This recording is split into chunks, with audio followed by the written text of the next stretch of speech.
Take a look behind the curtain with a real whistleblower and American patriot. Prepare to embrace the uncomfortable truth because this program has no time for comforting lies.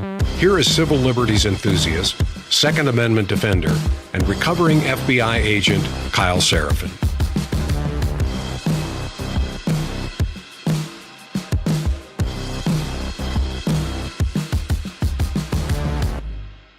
Well, hello, my friends. Welcome to the Kyle Seraphin Show. Today is Monday. It is February the 24th. And I cannot believe that's still February. This has been the craziest year. We've only had Donald Trump in office for a month. And I feel like we are just running nonstop. We have zero time to breathe. Okay, so we're not the only ones who feel like that, this rushed news cycle. Today's thumbnail, for those of you who are listening, and if you didn't get to see it, and that's certainly reasonable. If you're listening over on Apple, if you're listening on Spotify, iHeartRadio, and so on, thanks for listening over there. Let me just say shamelessly, you can follow us on rumble.com/Kyle Seraphin. If you want to see the thumbnails, you can follow us on X. You can see it in various other places. You can see us on Locals. But the thumbnail was a guy in the red and a guy in blue in a boxing arena getting punched into the corner. And that was the image that I had as I woke up this morning, as I just consider, we talk about the laser pointer and the fact that people are chasing a dot on the ground and they're not chasing the actual hand that is moving the laser pointer. For most of the time in the last, 10 years that I've been paying attention to what the media does, they're constantly jumping from topic to topic and people are outraged about this and about that, but they're not paying attention to the fundamental issues. Right now, the best analogy is an opposing boxer getting squared into the corner, and he doesn't even have time to hit the mat and get knocked out.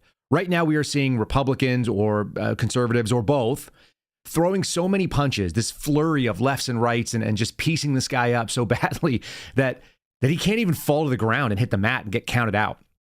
We're working towards technical knockout because it's so overwhelming. There's so many blows coming from so many ends. We were just getting people all riled up about Kash Patel on Friday, and then we get the bombshell drop that Dan Bongino is going to be the deputy director. And now that's flooding over all across the news season. I want to just hit all the high points here. I will get to my thoughts on the challenges that are going to be facing Kash and Dan very, very shortly. That'll be probably the last thing we end up here. But what I keep seeing overwhelmingly is this team that cannot get themselves into the game. Like I said, they're not even slipping punches now. They're just getting hit. And the things that are slipping out are funnier and funnier. We're going to lead off with some government stuff. Basically, we're living in a sketch comedy routine when it comes to the defense of government. And hopefully it ends up in some sort of like comedic way, which is that we resolve with something that is better than we started. Okay, so that's where we're going to go with today's show. It's going to be a big one of lots of different information. I've got a bunch of clips lined up, and I think you guys will get a kick out of it. Before we get started, let's go ahead and say thanks to a sponsor. In this case, we're going to sponsor the same sponsor that was sponsoring our Sunday sit down, which we did with Joe Biggs. I'm just thinking, like, that was actually pretty painful. If you guys didn't watch that show, I encourage you to check it out. Same sponsor for today that's going to lead us off. It's Patriot Mobile. You guys can go to patriotmobile.com, and they have a different promo code. It's /KSS, Kilo Sierra Sierra. Just because the election is won, the fight to restore the nation has only begun. I think you guys are seeing that. A lot of these hits are part of that. It's time to take a stand now, and you can take a stand with Patriot Mobile as they lead the charge as America's only Christian conservative wireless provider. They offer a way to vote with your wallet. Now that you've voted with your actual ballot, you don't have to compromise on quality or convenience. It's not just about cell phone service. It's a call to action to defend your rights and your freedom. And it's an opportunity to spend money with a company that actually agrees on the things that you do. First Amendment, Second Amendment, supporting veterans, supporting first responders, the sanctity of life, things like this. If you want to vote with your wallet, if you want to get great nationwide coverage, if you still have any other wireless provider, you can get wireless coverage with Patriot Mobile. They operate on all three major networks. If you have cell phone service in the United States today, you can get it with Patriot Mobile. They have a coverage guarantee. They also have US-based tech support, which is worth looking into. It's really easy to do. You can keep your phone number, you can keep your phone, you can upgrade either or both. Maybe you got pesky people bugging you. Again, that 100% US-based customer support team is accessible. If you want to call them, it's 972-PATRIOT. Otherwise, go to patriotmobile.com/KSS, patriotmobile.com/KSS. And what are you going to get? You're going to get a free month of service with our promo code, again, KSS. So the only one that's different, it is in the show description. Let's go ahead and dive into today's program.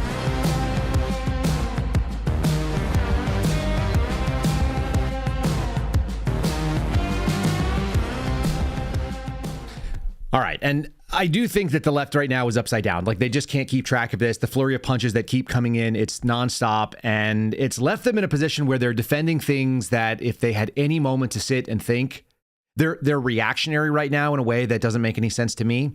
Because if I recall, didn't the left used to hate sort of the military-industrial complex? Weren't they the anti-war people? Didn't they think that the intelligence communities were all evil? Didn't they care about liberties? And they were afraid that the intel people and the CIA were spying on the gays and doing... Like, wasn't this like a leftist thing to jump into? Isn't that where they spent their time?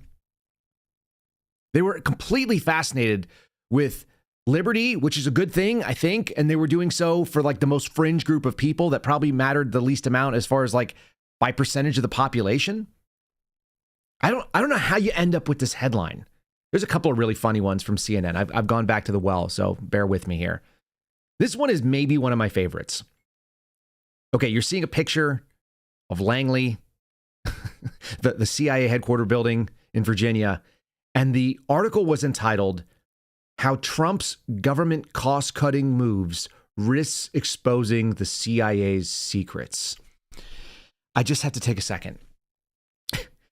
People that are writing for the left, and by the way, they had to get four, count them, 1, 2, 3, 4, 2 men and 2 women to write this weak article.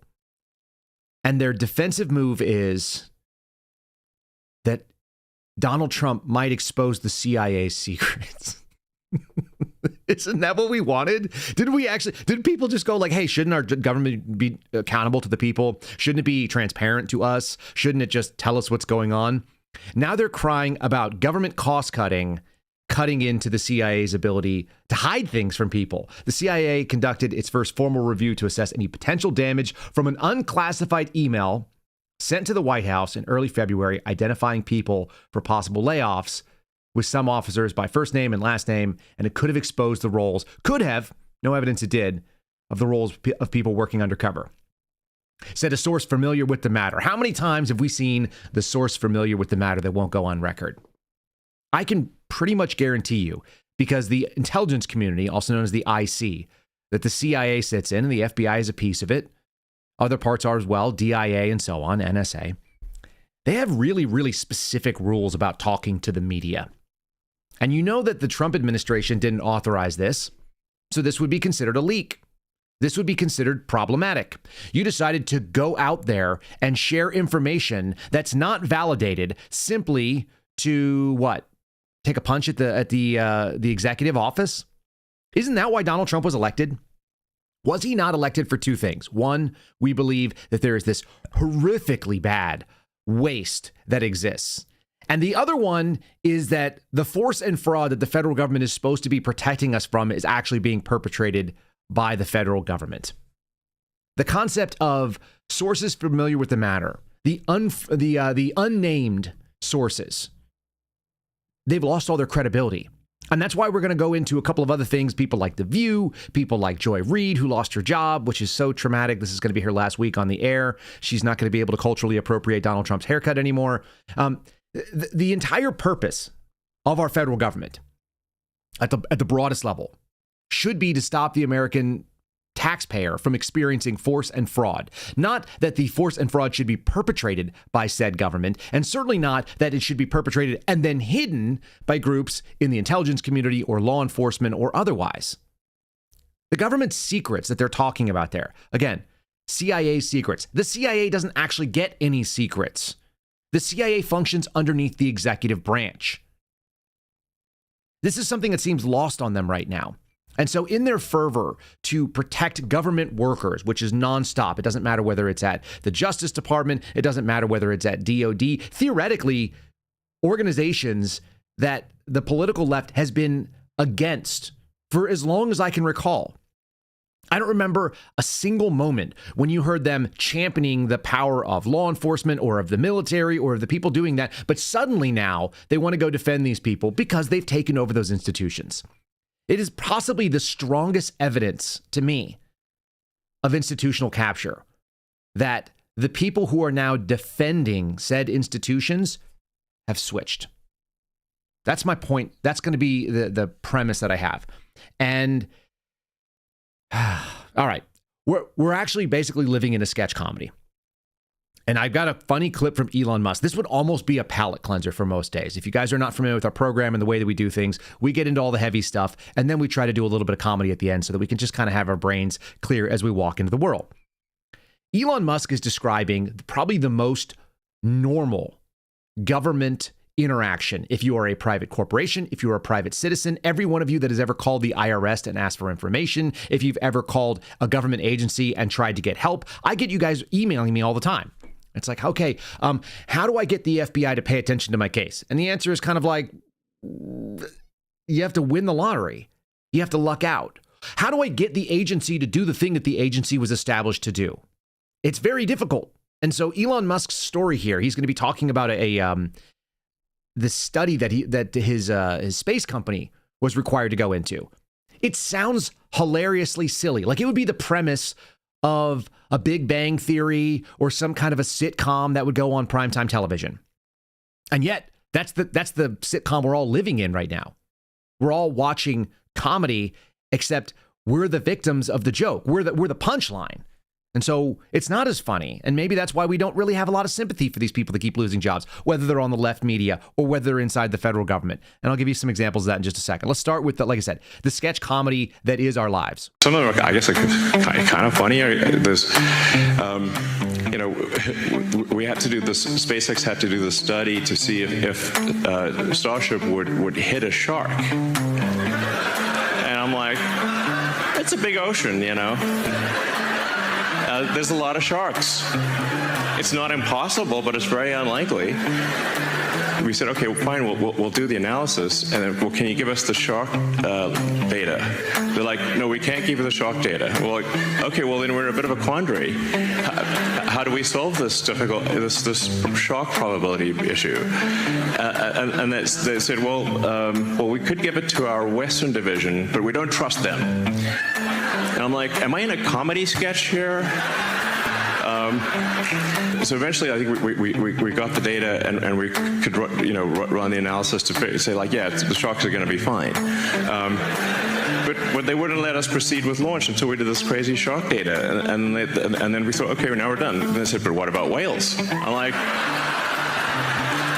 when you look at a picture of the Pacific, what percentage of the surface area of the Pacific do you see as whale? Because I look at a picture, I don't see any. It's like, where's a whale?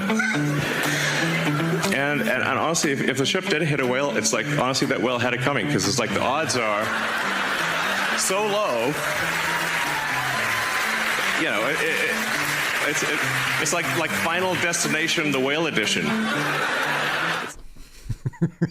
He's actually really funny for a guy who's weird and socially awkward as he is. I wonder if somebody wrote that story down. That's crazy dumb, right? It doesn't make any bit of sense. It's completely upside down, and it's like it's majoring in the minors, the smallest and least feasible, the most minute portion of the population, the most like useless content. If you had a spaceship that accidentally ran into a shark, so what? It's completely irrelevant. The mission set is not there, and this government agency requiring that to go down. It's the same idea as focusing in on some of the things that we see the political left continue to do, and it's the reason why they've been losing, right? So they set this up. They exposed themselves. They wore themselves out on the smallest possibilities, the smallest fractions of the population that nobody cares. Mostly because you just don't know enough of these people, and if you did, it wouldn't even be enough for it to matter. And they've acted like there's a Holocaust coming.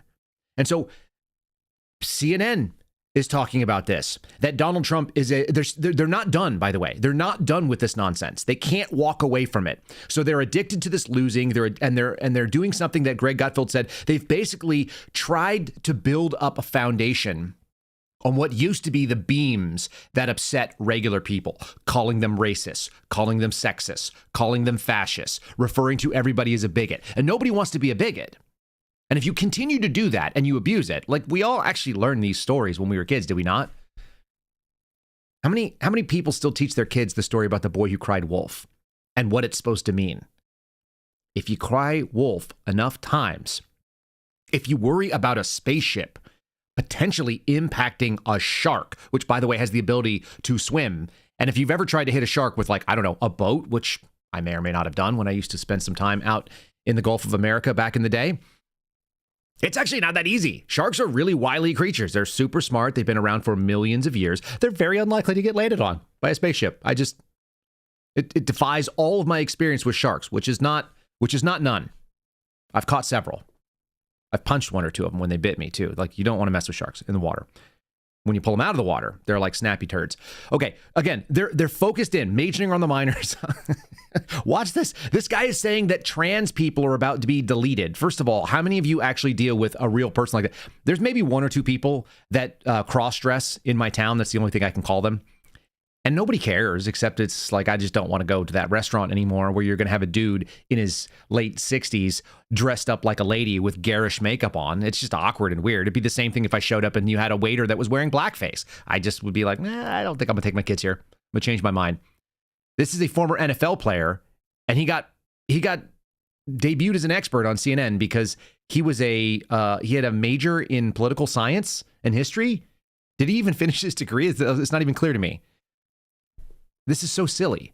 Again, majoring in minors, things that don't matter. Not the purpose of our federal government. Certainly not Donald Trump's problem.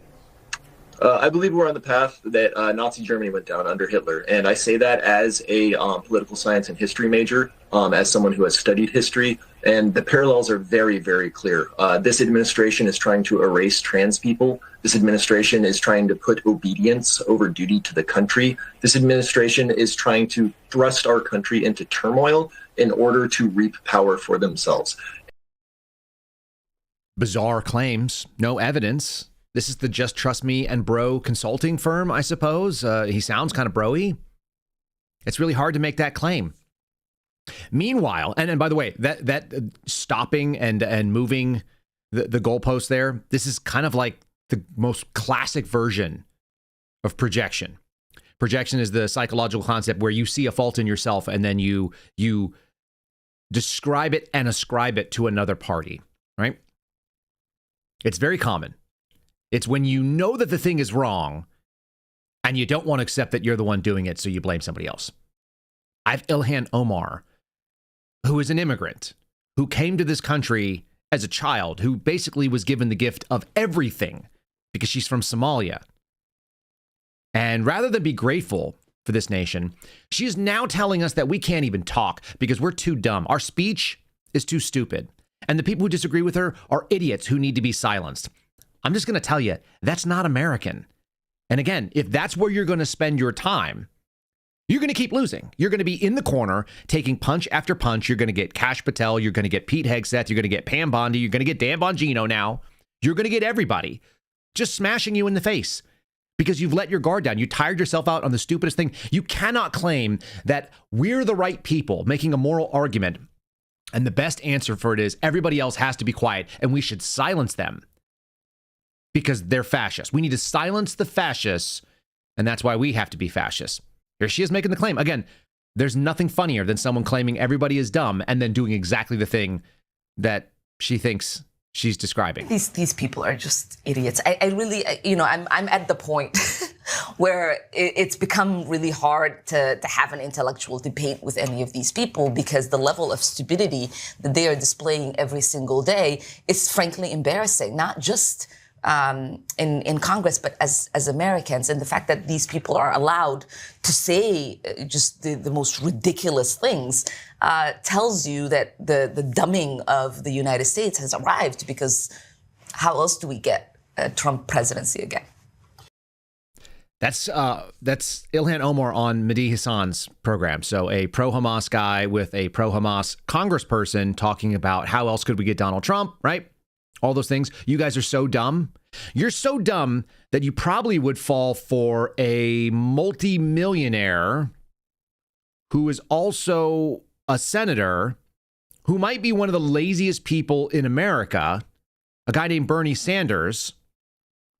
Bernie Sanders needs your money. Okay? That's how dumb you are. You'd probably give money to this guy, wouldn't you? Or wait, is that the other team? I am once again asking for your financial support. I don't have to tell anybody that we're living in dangerous and unprecedented times. We are fighting now against the oligarchs, Elon Musk and the others, who are essentially running the government, the richest people in the world. We're taking on Trump's movement toward authoritarianism, putting more and more power into his own hands, undermining the Congress, challenging the courts, not knowing what the Constitution is about. The Constitution is about, because I just make it up as I go. There is Bernie Sanders. His net worth is, how about it is over $3 million, between $2.5 and $5 million. He needs your money coming before you again to ask for it so he can try to run some marketing. He is one of those really classic democratic socialists. You know, you could vote your money into his pocket. Bernie Sanders got 6 more years. He was reelected in 2024. How dumb are you when the guy who's walking around, who has 3 homes and is worth, let's say, an average of $3 million. I've seen a couple different estimates. Like I said, it's between 2.5 and 5. How do you sit there and listen to this guy and he's like, yeah, I need your money. You're like, where's your money? Put your money where your mouth is. You're old. He's 83 this year. Maybe he's 84. How much money can he use? Just spend it on all the things that are really important to you, guy. What I found interesting is, and I found this article, how he made his millions, because that's really the question, right? How would you make it in a capitalist society when you're social? How would you do it? Maybe you would create a good or a service that other people might want to buy. That's kind of capitalist of you. That's kind of what he did, isn't it? According to his financial disclosures, he made $2.5 million between 2011 and 2023. And those were from book advances and royalties alone. $2.5 million from his books. Now, these are pretty big books. You probably have all got a copy on one of your shelves. Outsider in the White House, 2015. 2015 was a big year. He wrote another one called The Speech, a historic filibuster on corporate greed and the decline of our middle class. So you probably have that one. Maybe you read Our Revolution, A Future to Believe in 2016. Or Bernie Sanders' Guide to Political Revolution, 2017. Where do we go from here? 2 Years in the Resistance, a 2018 tome about how to fight back against Donald Trump. Or his most recent book, 2023, which is probably something that you can jive with a lot as a man who's worth millions by that point. It's called It's Okay to Be Angry About Capitalism. Bernie Sanders. Interesting, right? That's a weird position to come from. Do you know what I learned from listening to some of these folks in my new little life here that I had? I used to work in the FBI. I didn't know anything about these types. What I didn't realize is that there's this kind of like backhanded deals that happen in Congress where you get to write a book and people get to raise money. Now, remember, you can't pay campaign funds to yourself. That could be really problematic. That'd be like what David Hogg is alleged to have done as a new DNC chair or DNC vice chair. You can't do that. You can't raise money for political contributions and then just straight up give it to yourself. But you can write a book, and your buddy's campaign can buy all your books as a campaign expense. Now, you get paid out for the books, right? And he paid with the campaign money. And so now he's out all that money, and he didn't get anything out of it. So then you buy his book. And now you have 2 warehouses full of books that no one's ever going to read. Then you just give them out to people that are your donors or whatever. And you're like, here's a book from a guy who I'm a friend of, who I just paid hundreds of thousands of dollars in books. And then suddenly you have $2.5 million. Do I know that specifically that's what happened with Bernie Sanders? No. But I'd be very interested to see, because it's a common practice now in Congress to buy bulk of somebody, and they buy bulk of your book. It's like money laundering if you were a regular person. Wouldn't you think that? It's certainly not what those donors thought they were paying for. They thought they were paying for whatever the hell Bernie Sanders just said as he comes before you asking for money to try to stop. He's trying to stop the Elon Musks of the world. It's truly disingenuous It's really, really ugly stuff. And how people keep falling into it, I mean, don't get me wrong. Fox News does the same kind of propaganda. And at least Bernie Sanders has his audio dialed in. I'm actually going to play you a thing. I wasn't sure if I was going to play this, but let me just show you how bad it could get. You could be in Connecticut, and you could have this kooky lady. I think this is the right clip here. This is probably one of the wildest human beings to ever get elected into office, and she can't figure out how to use a microphone. She's way too close. So I guess if I had to choose between Bernie Sanders and this, I would actually choose Bernie Sanders. I guess if you just live in the Northeast, your options are minimal, so you do the best you can. Yo, this is the Ranking Rizzler on Appropriations, serving Connecticut's 3rd District. It's time to enter your dark academia Congress era. All right, besties, House Appropriation is the money moves in Congress. We are not chasing the bag, we are the bag. Democrats are making life smoother through government funding. It's giving, it's giving. So Sigma, main character energy. But Republicans' Project 2025 is mad sus. Eliminating the Department of Education? Negative aura points. Basically, the biggest phantom tax on the environment, on your education, and your rights. That may be the worst thing that I've ever seen created by any member of Congress. Like the cringiest, most disgusting, strange piece. Again, that's Rosa DeLorio, who is a representative 81. And she's trying to do the Gen Alpha thing where she's talking like a child. Hey, if I had to choose between that and Bernie Sanders, I would give my money to Bernie Sanders, just between us. I don't see any other way around it. Let's talk about somebody you should actually give money to if you were actually interested in buying something and getting some value for it. And then we're going to dig back into this nonsense because, again, like you can't help them if that's where they're going to go. If those are your choices, like your best choice is just to hide and not do anything.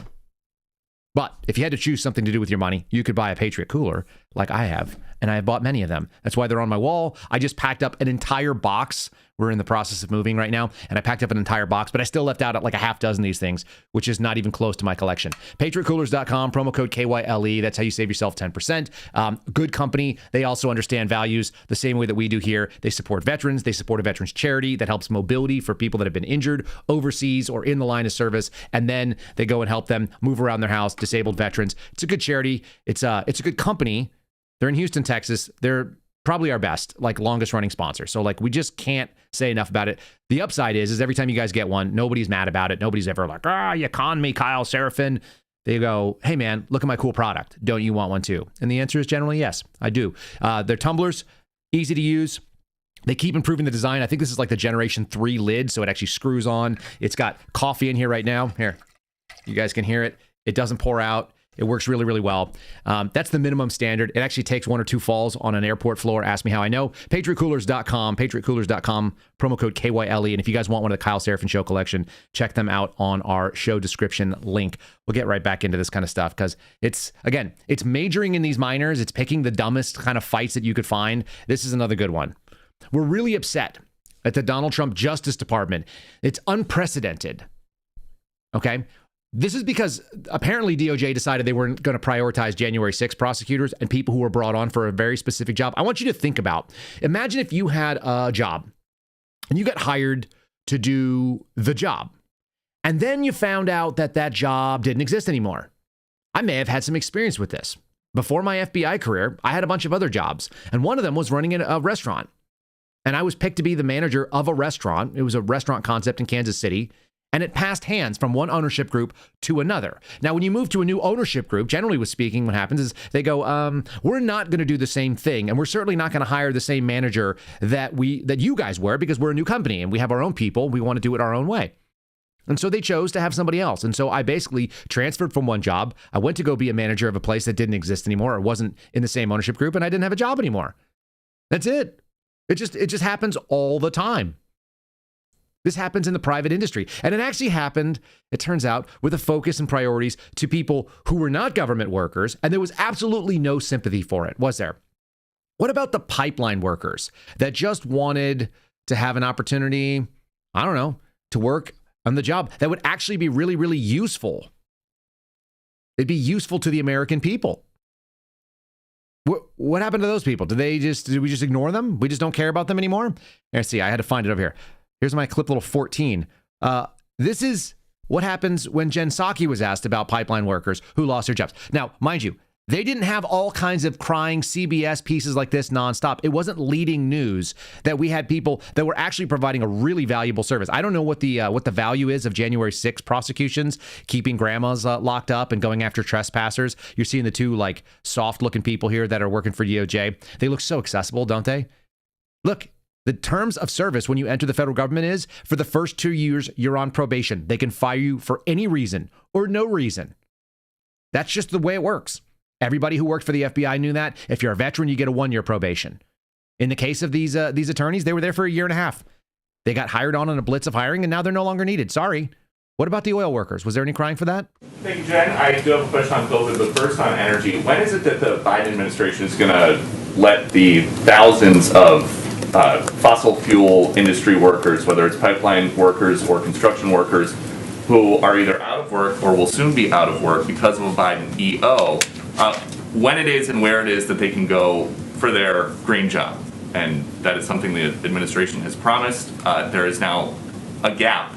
So I'm just curious when that happens, when those people can count on that.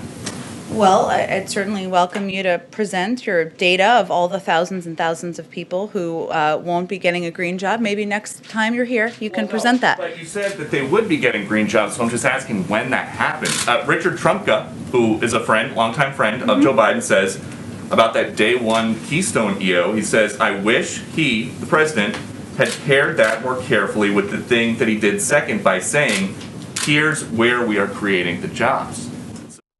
And then there was this inevitably crazy thing that happened that nobody could figure out how it happened in the Biden administration. All the fuel prices went up because we reduced our capabilities of moving fuel around the Keystone Pipeline. Again, you're going to hear crying about DOJ, DOD, Commerce, USAID. There were people that were standing outside of the USAID building that were cheering for the workers because the judge finally said, like, look, the president can get rid of people, especially probationary employees. Those are the terms of service. 2 years out for no reason. The reason they do that is because if there's a big hiring push and the government doesn't need them anymore, then you like first in or, last in, first out. That's kind of how that plays. Here's Pete Higgs that's kind of explaining how the Constitution works. That thing that Bernie Sanders was talking about. These guys don't know anything about the Constitution. It seems like they do. They understand that the executive is in charge of the executive. Go figure. Third and final bogus story that is out there is around our reevaluation of our probationary workforce. Now, this is part of something that was mandated by an executive order from the president. Remember, President Trump was elected. He has the prerogative to advance executive orders. Our job is to follow them, and we're doing that. This reevaluation of probationary employees is being done across government, not just at the Defense Department, but we believe in the goals of the program, and our leaders are carrying out that review carefully and swiftly. Now, bottom line, it is simply not in the public interest to retain individuals whose contributions are not mission critical and to restore accountability within the federal workforce. That seems like the most self-evident statement I can imagine. It is not in the American people's interest to retain people that do not have anything to do with the mission set. It's almost like it's too sensible. That's why you're seeing a push against it in the government. Now, imagine if the government was actually doing the job that it was supposed to do. State, federal, local. Imagine if they actually just focused on the things that we hope they would do. Get the hell out of our way and stop force and fraud. You'd think that something like this would be an absolute no-brainer. I want you to imagine that you live next door to a man and he breaks into another man's house that's on your street and he kills him with an axe. And then he eats his brain. And then he eats one of his eyeballs. And then he's caught, which is what we hope that our government might do. That we hope that our government has a police force that actually acts on these things. And then they lock him up. And then because of the policies of your end, because of the way that your government actually works, they decide after a couple of years, like, screw it. Let's just put him out there in the world again. Let's just see what happens. We used to have this motto on my surveillance team. The official motto was, let's see what happens. The unofficial motto was full blast and half-assed. I have to imagine that's what's going on with the parole board or the supervised release board that's going on in Connecticut with this story. I'm not even making this stuff up. This came straight from the AP. It's one of the wildest stories you will ever read. You just can't make it up how crazy it is. A Connecticut man was found not guilty by reason of insanity. Okay, he was too crazy to be in public. We get that. Because he killed a victim with a hatchet and then he ate body parts. He's been given conditional release from the state's only maximum security psychiatric hospital, despite the concerns of like state lawmakers and the family, victims, and others. Tyree Smith, he's the man on the screen. He was ordered confined to the Whiting Forensic Hospital for 60 years in 2013. This is the problem with bad education. If you focus on gender ideology, you can't add 2013 and 60. You should get 2073. That's when he should be released, but it's only 2025. If you have bad math, which may or may not be racist, then you're going to have a real tough time explaining how this guy got out, because it definitely hasn't been 60 years. It's been maybe 12. He killed a person called Angel Gonzalez, mutilated the body, and then told his friend, or his cousin, I guess in this case, that he ate part of Gonzalez's brain. And he ate an eyeball while he was drinking sake. Oh, well, at least he was drinking sake. That's very like culturally friendly.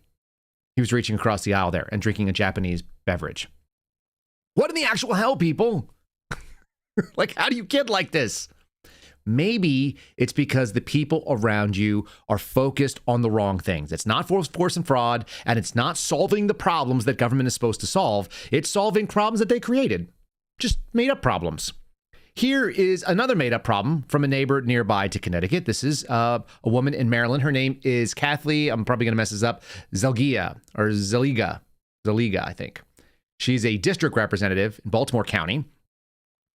And she's up trying to say that maybe Baltimore County shouldn't spend their time passing local ordinances requiring condom vendors in schools from K to 12.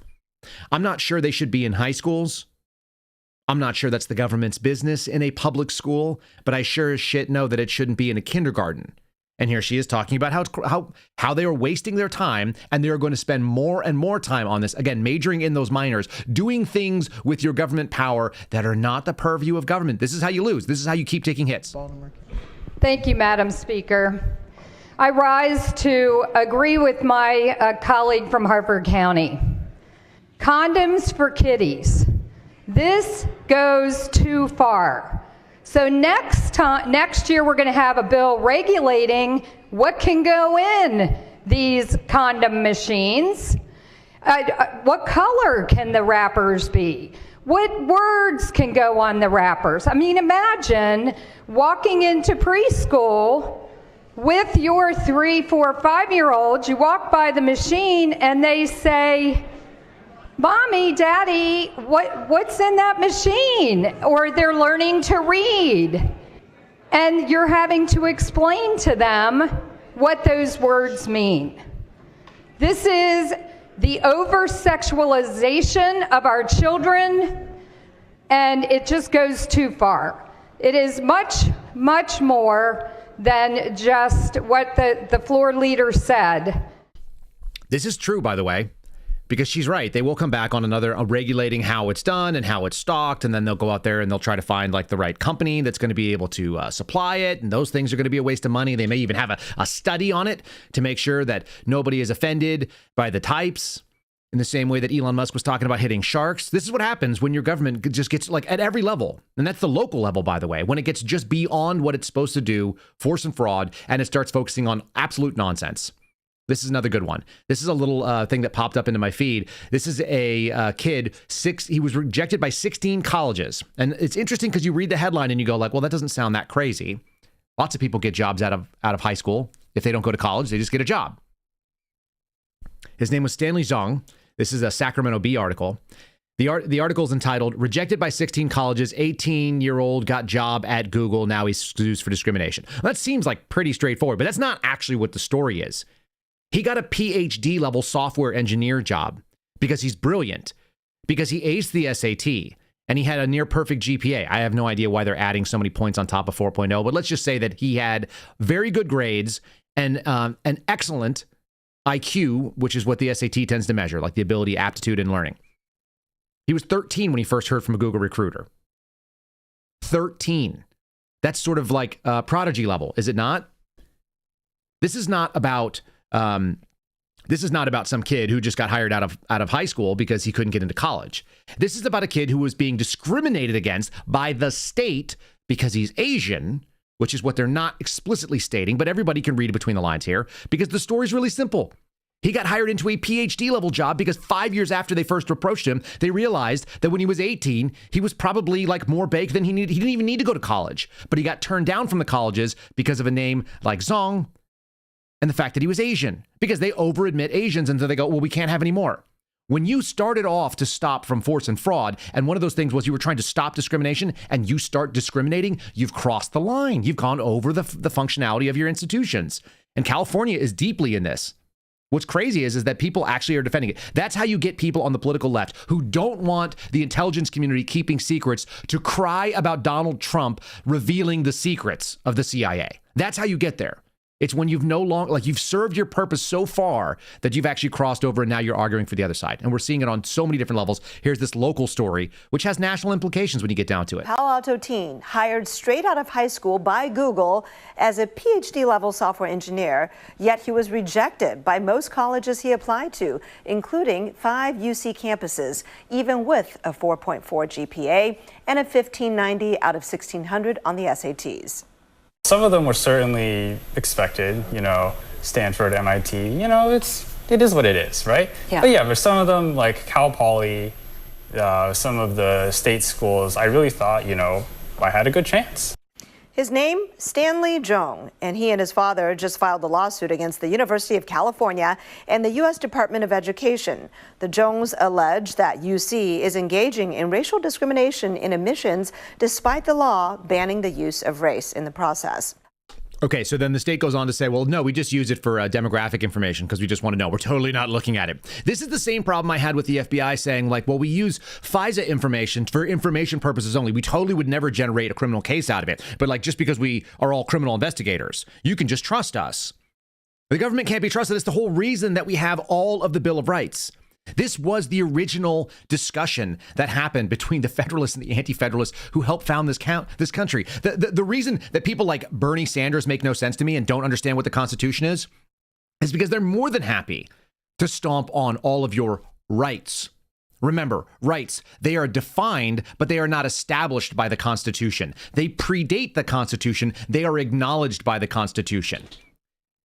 Our Bill of Rights and many of the amendments that have gone out there to correct the wrongs within the Constitution specifically is the acknowledgement that certain rights predate, pre-exist, are God-given. They have nothing to do with whether or not government has the ability to even step into it.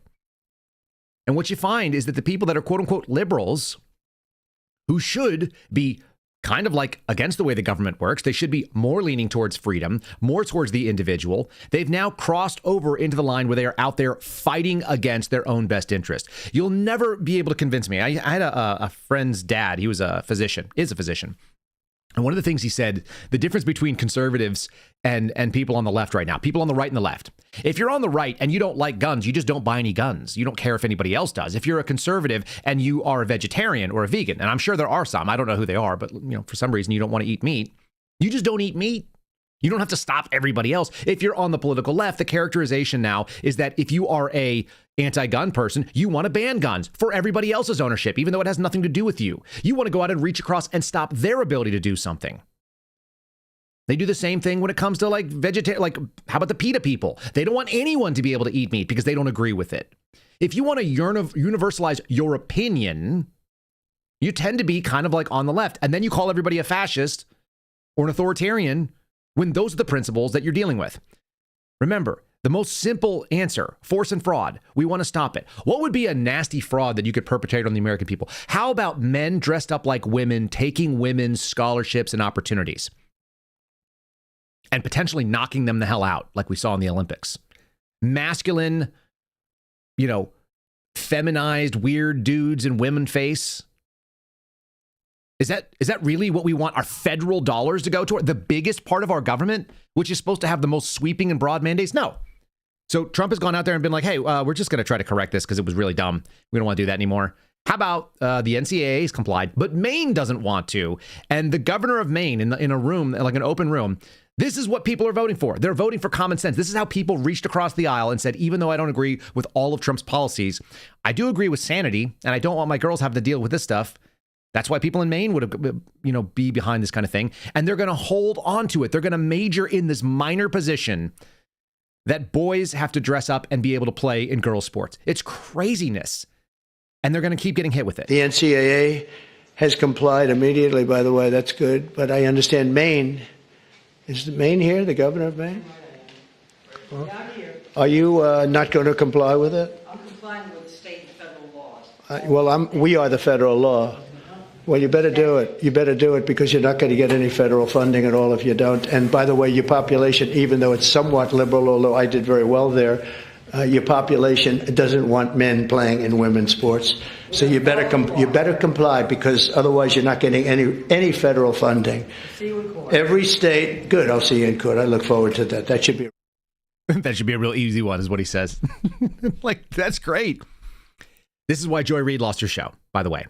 She's been majoring in the minors. I got some good examples of it, but apparently they decided to cancel a show over at MSNBC. Do you know why people's shows get canceled? There's really two reasons. One, they say something that is so antithetical to the brand of the organization that employs them that they can no longer be associated. They have to divorce themselves. It's a public relations move. Or they're no longer profitable. I found Joy Reid's audience. I actually went looking deep and I found it. I'm going to show you who Joy Reid was broadcasting to. And there's not a lot of them. Obnoxious, leftist, white women who are keeping up with the NAACP awards. I think there's only one. That's probably why they couldn't get any advertisers anymore and why they had to cancel the show. Here is, I think, the entirety of Joy Reid's audience. This woman is very disappointed. Joy Reid is being canceled from MSNBC. I wonder if MSNBC is canceling the newly minted NAACP award that she just won. Actually, 2 of them. I'm sure it's on their website, because they're all about equality. This is bullshit. Oh. Well, they don't have to worry about the end. Like, they don't work for the NAACP awards. Did you also notice that her blinker was going the whole time? Was she waiting at like a light and then is that what people do? She's too old for that. I'm too old for that. How is that lady not too old for that? She had her phone set up. She's making like a turn. She's got the blinker on. Or does she just sit there with the blinker on because she likes the sound effect of it? It's possible. Maybe she likes the metronome. Maybe it's calming to her because she's nuts. In any case, Joy Reid lost her audience because she said things that nobody can believe anymore because it's been proven. And you know what's fun? And I think this is one of the major reasons why we've seen Dan Bongino get picked up into the FBI. I'm getting there, guys. I will, I promise. Kash Patel made his bones in Republican circles proving things that showed up in the Nunes memo. We played it the other day, but he basically, the book, The Plot Against the President, showed all of the receipts, the financial movements, and the machinations of political entities, intelligence sphere stuff, and then laundering things to the FBI to go after the sitting president of the United States to try to delegitimize the 2016 election. That's what happened, right? And Kash Patel made his bones on that. He showed this. Nobody has been following it more heavily, certainly more heavily than I ever did, than Dan Bongino, who was in the podcast space at the time. Imagine in this year that you are still trying to float out that Donald Trump works for the Russians, okay?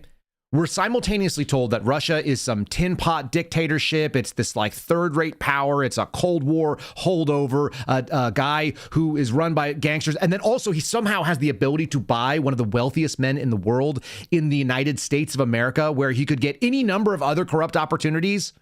It's the same thing that doesn't hold true for me with the Israel argument, by the way. The Israelis are like this big, and they somehow have enough money to be able to move the entirety of the United States. There's no other opportunity for people to be corrupt. It doesn't mean that they don't have outsized influence.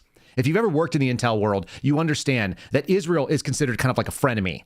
They're a friend on some things, and they are a net positive for the United States interest, but they're also an enemy because they're like stealing our stuff and they're doing things that work against us. And so this is delicate balance. That's the real world, where you live in the gray, where there's no black and there's no white. There's no good guys and bad guys per se. There's people who are good in some aspects and they're bad in other aspects. Or you can live in Joy Reid's world, and you can just talk about how Donald Trump is probably a Russian recruit. You're mentally ill if this is something that sells. And of course it doesn't. That's why she got canceled. For years, it has been said by analysts and former intelligence officers that Donald Trump has, at best, a profound affinity for Russia, and at worst, is and has long been a Russian recruit. And look, I get that it's easy to dismiss all of that as nothing more than Russia, Russia, Russia hyperbole or pointless Democratic talking points that Republicans furiously dismiss, just like they dismissed the Mueller report and the first Trump impeachment over strong-arming Ukrainian President Volodymyr Zelensky. But seriously, you can't tell me that if Ronald Reagan were to rise from the grave tomorrow and read what Donald Trump, a Republican president, said, that he wouldn't be stunned and think he was anything but a Putin flunky. Is that a thing that people want to hear in 2025? Is that really useful to you? Like, it's nonsense.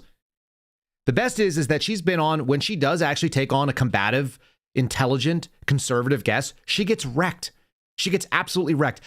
She took on a woman who's been on this program before, the founder, one of the co-founders for Moms for Liberty, a woman named Tiffany Justice. And I found this clip because it's amusing. What she did is she went to credentialism. What expertise do you have? Now, leftists love credentialism. They love to lean on degrees and experience and so on, except when it doesn't work for them. What expertise do you have to say what is appropriate for children in public schools? The simple answer is being a parent makes you an expert on what's good for your parents. I think all of Americans, for most of American history, would agree with that, right up until the political left went out there and tried to run away from the most common thing. 20 years ago, if you tried to make the argument that pornography belongs in public schools because of, artistic sentiment or the First Amendment, nobody would have taken you seriously. Because that is a serious position on the hard left, they have lost influence and they are going to take a beatdown, a smashing from regular people who might not even like Donald Trump as a person and may not be that thrilled about his picks, but it is infinitely more sensible than being ridiculous. Here's Tiffany Justice answering such a simple question as, how dare you? It's like, are you that far out of touch? Again, I guess it is. You leave your blinker on, you leave yourself TikToks when you're in your 60s, sitting there talking about NAACP awards. That's how out of touch you have to be to think that there was any way of winning this. What is the expertise that you have and other Moms for Liberty advocates have to decide that an award-winning book like All Boys Aren't Blue isn't appropriate for students to read? What is your expertise? What a tragic story of a young man who's anally raped by his adult family member. So you have incest, rape, pedophilia. Joy, you said you'd let me answer, so I'm going to answer Please for do. you. In what context is a strap-on dildo acceptable for public school? That's my question to you. Tell me what the context around the strap-on dildo or the rape of a minor child by a teacher. Hold on a second. No, we're talking about public school. One moment. All right. So now. Yeah. Well, it's like, I have no points on that. I have to talk about something else. Of course you do. Do you remember that probably the most analogous version is the real life version of The View is watching these people just they're crying nonstop about how Donald Trump was a felon. And my wife and I talked about this the other day, and I'd forgotten. It's like, oh yeah. Do they bring that up still? They do. If you go to the right places, you hear them talking about how Donald Trump is a felon. Now, I listened to a pretty good breakdown of how many machinations had to happen for them to be able to pull that off in the state of New York, which is why, again, a victimless fraud. They're not protecting from force and fraud because the fraud basically affected nobody. Affected people made more money, but God forbid. This is yet another example of sort of the comic justice. You say something and you're accusing somebody of something that you're actually doing. This is the View star, Sunny Hostin. She's married to a surgeon who is now stand accused of insurance fraud as exposed by Doge. Now, do I think that they necessarily knew that? No, the way that billing works is kind of nasty, and the way that the medical industry is, it's basically propped up on the federal government is going to write checks for all kinds of crazy things. However, in this $450 million lawsuit, the federal complaint filed in the Eastern District of New York alleges that the defendants sought to take advantage of New York's no-fault auto insurance laws, which require auto insurance companies to reimburse policyholders for the cost of necessary and documented medical care up to $50,000 for personal and private passenger vehicle injuries arising from accidents, regardless of who is at fault. And so they went deep into this. This is like ambulance chasing stuff. And it turns out that two of Hoskins, this is Sunny's husband's patients were cited in the lawsuit as allegedly being treated in 2023, which means that he would have, in fact, benefited from this sort of abuse, this abusive use of government thing. Now, let's take away the criminality of it, and let's just talk about what the function of the government is. The function of the government is get out of the way. The function of the government is not to try to weigh in on something nonsensical. And this is New York. So we've now hit Connecticut, Maryland, New York, right? Maine, all areas that are blue and all areas that are focusing on things that are not actually problems and creating new problems because of it. Maybe it comes from thinking like this. Here's Scott Jennings. Yeah, I'll eventually, like I said, there's not that much to say about cash at this moment. We've covered it for 2 full podcasts. So you guys can go back and listen to last week where I was getting pretty amped up about it. Dan hasn't even been sworn in yet as the deputy director. I'll give you like basically the nuts and bolts of it in probably 90 seconds. There's just not much to it. Plus, I've got some really funny videos of people protesting Trump as artists, which I don't want to miss because that's good. Here's Scott Jennings talking, and then a woman letting you know that women in America are really going to be upset. Not when their daughters are accosted in a bathroom by men or young boys. Not when their daughters lose sports scholarships. They're going to get mad when they can't get blueberries because we've kicked out all the illegal aliens. I kid you not. This is the point being made on CNN. That if you are trying to actively hire illegal immigrants, if you think that's best, if you are trying to game the system, if you are trying to help someone break U.S. federal immigration law, I think if we're going to have a true crackdown on illegal immigration in this country, it has to involve everybody who's participating in it. And I think you've raised a good point with this topic. And so employers and anyone else who's part of this pipeline, I think they ought to be put on notice. And you got to play by the rule. Everybody has to play by the rule. I don't want to hear that they're doing work that no one else will do. Talk to guys in the building trades, plumbers, contractors. Picking strawberries. These building trades guys are being hurt. I can't by wait. labor that shouldn't be here. I can't wait until American women can't get blueberries for their smoothies. I cannot wait until there is a full crackdown on all small businesses, as if that's going to be the solution to the immigration problem. It is just going to put immigration-related issues further into the darker corners. We're not going to see them. It's just going to become even harder to solve the problem. It doesn't make sense to punish individuals and people when there is a broken system. I don't know why they all talk like this, and they all have to say things that end as a statement with a question mark, because I don't even know how the teleprompter would say that. How do you do the captions for a thing like that when somebody just responds to all statements with their own statements, which sound like questions? I want to put my head in a blender. Speaking of blueberries and smoothies, this is Jenna Arnold, by the way. She was on some of our earlier clips where she was making a little bit of sense, where she actually realized now she's gotten the talking points back in order. She's a Democrat strategist. And she says, okay, because she was part of Fetterman's campaign, she was part of Biden's campaign in 2020. It's time for us to get back on message and start defending the stupidity. It's indefensible. Let me give you, trying to decide. I want to go to Stephen Miller real quick here too. Stephen Miller explains exactly why these people don't understand what's being discussed. And so this is going to segue into our coverage of Dan Bongino being picked up as the deputy director. That's the best way. And then I'll end with some funny stuff because we're going to need to. Speaking of the FBI, who here is thrilled about Kash Patel?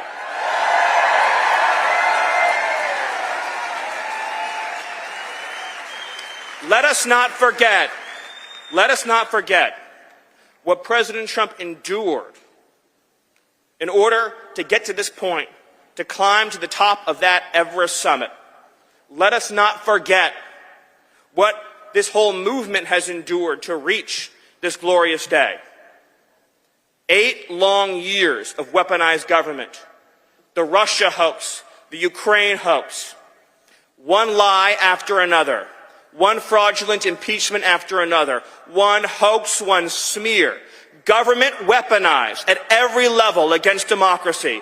Government weaponized at every level against the people. Democrat prosecutors, Democrat attorneys general, Democrat careers using their power to try to sabotage the democracy of this country, to try to keep President Trump off the ballot, to try to throw President Trump in jail, to try to arrest his aides and his supporters. An authoritarian movement in this country that has at every step tried to stop the workings of our democracy. And President Trump, on a field in Pennsylvania, nearly lost his life. And a few weeks later,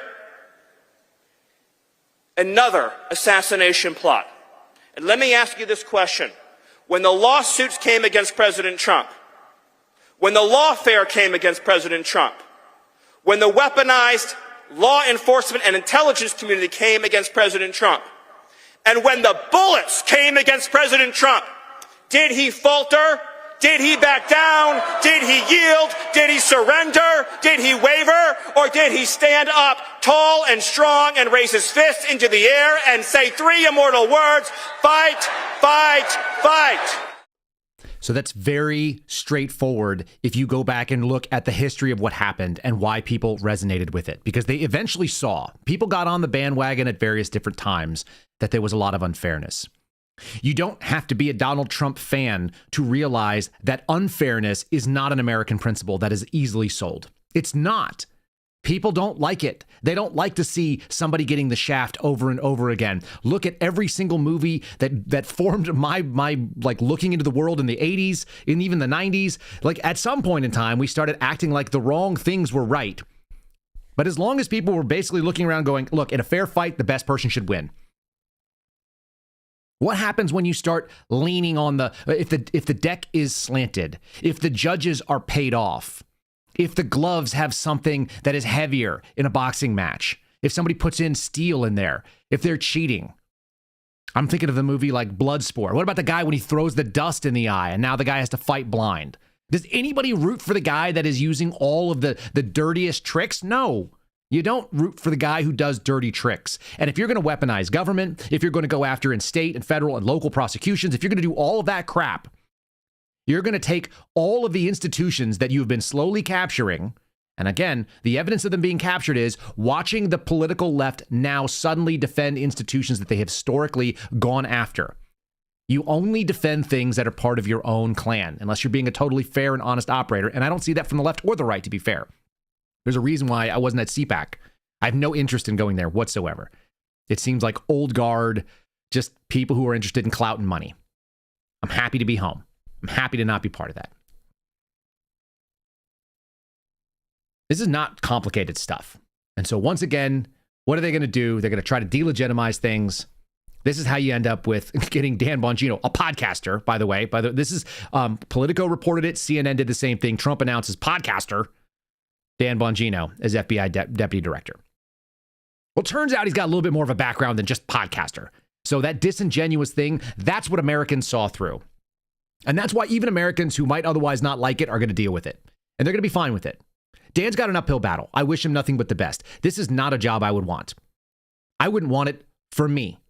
I wouldn't want it for most of my friends. There's a few people I know who can handle this job. I hope Dan's up to it. It's going to be a real difficult thing, totally candidly. And I'm rooting for his success. And you're foolish not to. I have no interest in any personal grievance or any frustrations. He said some things that were not the nicest things about me. I think he'll actually find out that I was right when he works for the FBI. So that's kind of the comic part of this piece for me.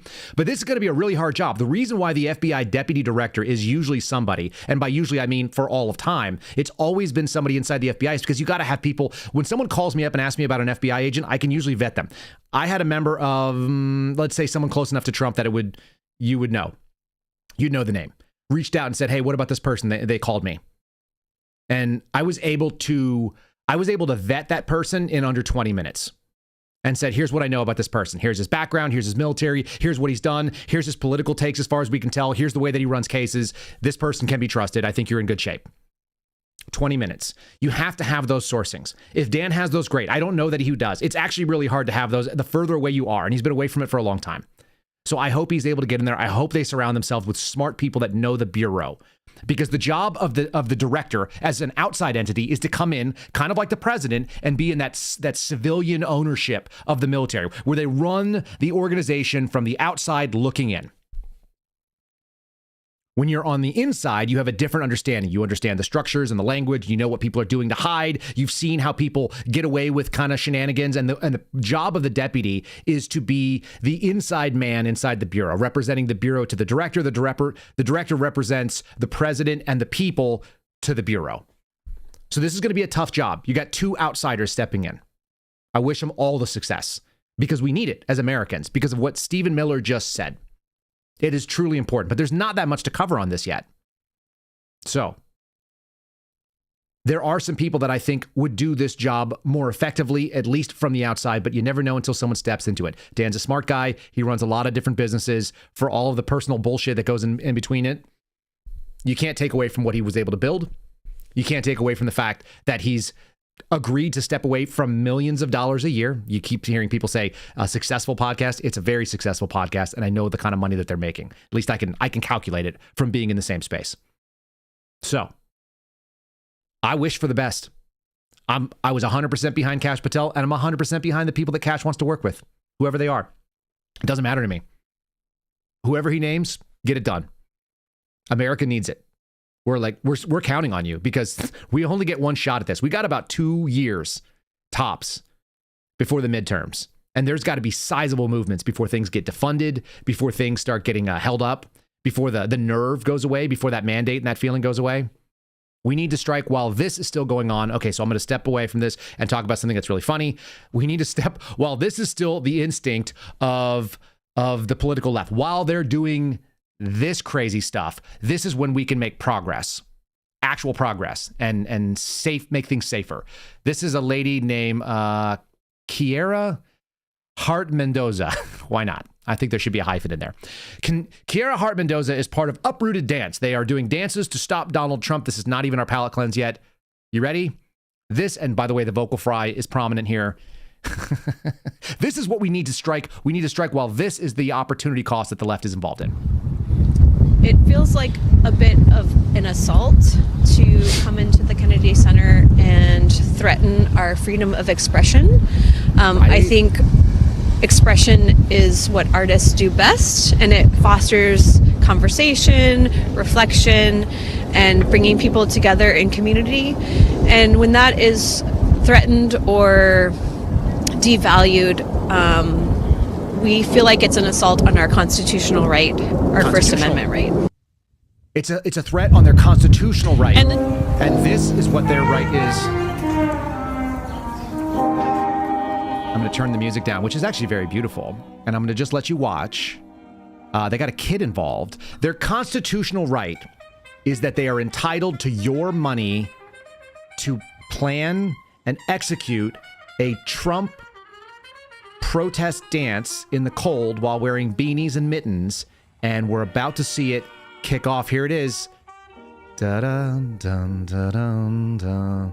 There are arms in the air, and there are people who are waving at phantom things, and now we're playing micro violins, and those are some hands punching together like a hookup or whatever the hell. Like, how much money did it cost to put this on? Are these people all on salary? Because, like, discontinue all of that shit. While they're doing this, though, it's time to solve problems. So let them do this all day long. Let all the crazy lefties and all the vocal fry Karens and all the people who are worried about blueberries on CNN dance around outside the Kennedy Center and protest Donald Trump ineffectively with whatever the heck this is. And let's start cleaning things up. And it doesn't matter whether it's at DOJ or DOD, whether it's at Commerce, whether it's at the IRS. All of that needs to be moved forward right now. The other funny thing is that I've got a pretty outstanding clip that we're going to close off with from SNL. I have to assume this is SNL. It's either that or Mad TV. And it is borderline hysterical. They don't even care about the truth, which is why political left has lost all their audience. They've departed from it. The people that are interested in the truth are going to continue to seek it out, and they're going to find it. And what they're going to find it on is on the right and the center right, people that want to just be honest about things. Again, you don't have to be that wildly out of control to just have a neutral take. I actually got asked, hey, can you give us a take about the Bongino appointment? I'm like, yeah, but it's decidedly neutral. It's analytical. It's that there's a difficult job, and I hope he does it well. But I don't know if he's going to do it well, and neither do you. And neither does he, honestly. So let's root for him, because I root for America. I root for America being de-weaponized. Or you could root for this kind of stuff. If you're a partisan, this is a spoof of Morning Joe, and it is so good because it doesn't even matter if the things are true. They're true. Poison. Is there anything that you didn't include? Well, sure. Probably the worst one is the baby races. What? Beg your pardon? They were baby races. Trump would ask to have 2 babies placed in his office, usually of different ethnicities. Someone would put a bowl of goldfish crackers on the other side of the room, and Trump would say $1,000 on the black one. Is that real? Yeah. Now, Michael, there's been several errors pointed out in this book already. Do you take responsibility for those? Look, you read it, right? Yeah. Yeah, of course. And you liked it? You had fun? Yeah. Yeah. Well, what's the problem? You got the gist, so shut up. You know, even the stuff that's not true, it's true. I knew it. Well, I knew it was true. The White House is a cesspool. Okay. I can't, and I can't. Okay, you know, hey, this one, Mika's been at an 11 for the past year. Okay, I think you're hangry. Okay, this one's hangry. Come on. Hey, who? Calm down. What do you want to do for lunch? All of us are potentially guilty of falling into our own biases. So continue to be a skeptic, continue to ask questions, continue to just evaluate things, not because you want to believe it, because it actually has some evidence behind it. It's the only thing you guys can do out there. If you want to go ahead and combat stuff like that, if you want to combat that on the left and the right, by the way, because Fox News has just as much of that where you're hearing it and you're like, I'm outraged. That's the point. Now go buy a catheter or a reverse mortgage or a gold IRA and lose all your money. Like that's what they're trying to do with you. Again, it's not one-sided. They can all do it. All right, folks, that's the end of it. We've got to the time limit here, and as much as I care to go, we'll cover more stuff again tomorrow. Rumble.com/Kyle Seraphin is where you can find the live show. If you guys want to join us live in the chat, like many of you have, I appreciate you all being here. It's great to see you. Like the video. Share the video. Make sure you're notified when we go live. If you want to listen to us after with no ads, you can do it on Spotify. If you need a cheat code to share with your friends, KyleSeraphinShow.com. It's just a little redirect that'll take us to the Spotify page. It's a free app. It's a free show over there. The only ads you'll hear are the ones I read, and those are people that I back up and I spend my own money on. So I just let you know, and they're willing to pay us to be part of it, to have access to you. Thanks for joining us. I hope you have a wonderful kickoff to your week. We're winning. Again, let's stay in the pocket and keep pushing them into the corner. God bless you. See you again tomorrow. Thanks for listening to The Kyle Seraphin Show, streamed live weekdays on rumble.com/Kyle Seraphin. Follow Kyle on Twitter, Truth Social, and Instagram @Kyle Seraphin.